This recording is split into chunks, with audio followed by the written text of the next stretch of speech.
Now what we've seen is the church seemed to be completely capitulating to the fads of the time. And obviously, in this period of time, that is woke faddism.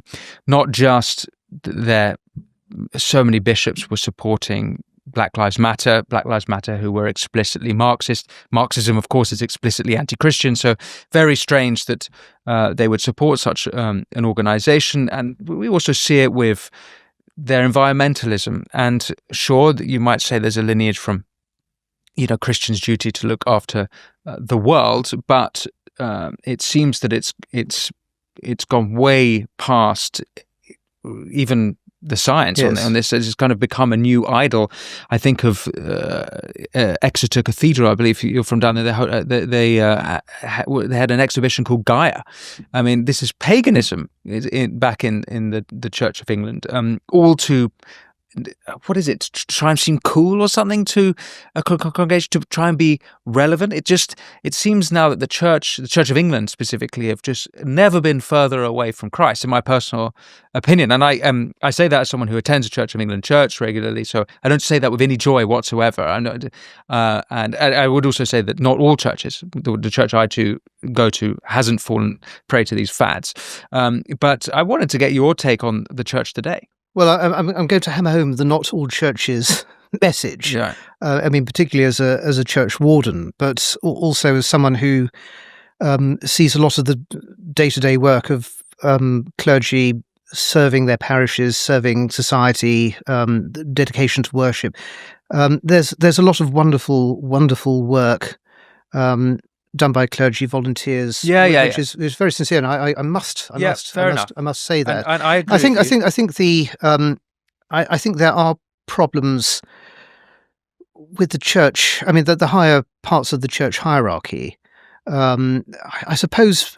I mean, there's a lot of discussion of this sort of managerial capture, where people talk about HRism and lanyardism, where rather than making the actual message the focus and method of management, it becomes an external thing. It becomes a much more business-like thing, with all of the concomitant fads that come from the business world. And one of those fads seems to me this interest in intersectionality as a simulacrum for virtue.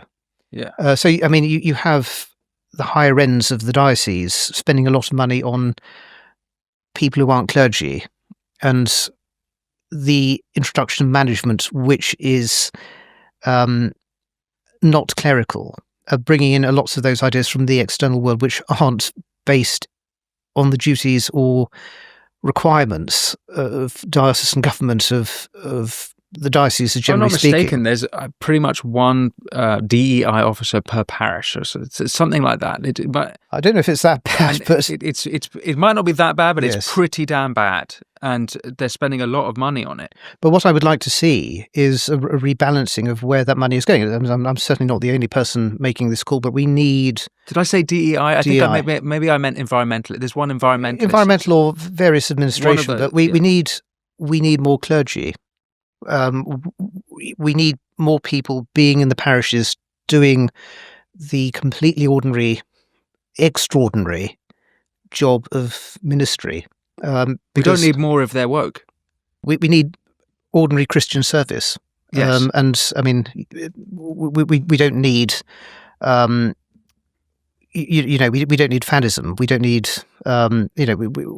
we need more of an adherence to the cherishing of the dignity of the human. We need more cherishing of, I suppose, the message of the redemptive work of Christ, who took flesh and made himself of the form of a servant. And I say all this to say that, relevant to the conversation we've been having is we talk about the relevance of Christianity to the nation, to the history of our nation, from founding through and shaping, molding, forging, as you describe brilliantly in your book.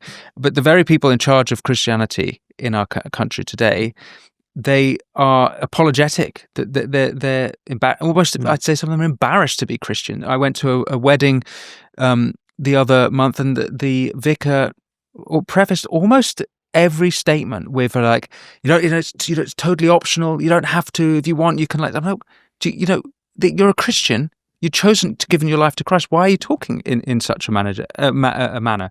It seems this weird apologia. I mentioned earlier how the king is, or rather the church, forgot about Ash Wednesday, but I see them also very happily celebrating other religions, not least Islam, which is a Christian heresy technically. So from their point of view, I don't understand how, if they believe that Christ is king, or Christ is God, how they can toy with other religions. It seems like a little bit dodgy to me, or a little bit dangerous. Part of me just is not getting any hope, or not getting much hope from the church. Well, I mean, to be fair to the church, I mean, the reception of the stranger, no matter their belief, is, I suppose, potentially a Christian ideal. But I do agree that there should be that confident presentation and that sense of apologetic. Don't pray if you don't feel you don't have to. Well, yes, don't pray if you don't feel you have to. But I'm proud and I'm confident in the message I'm offering you.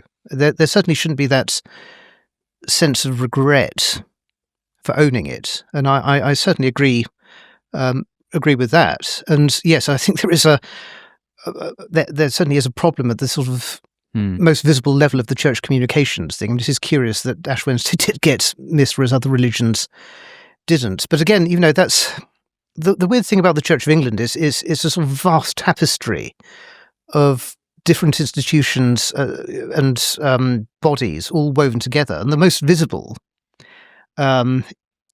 is over the centre in Westminster.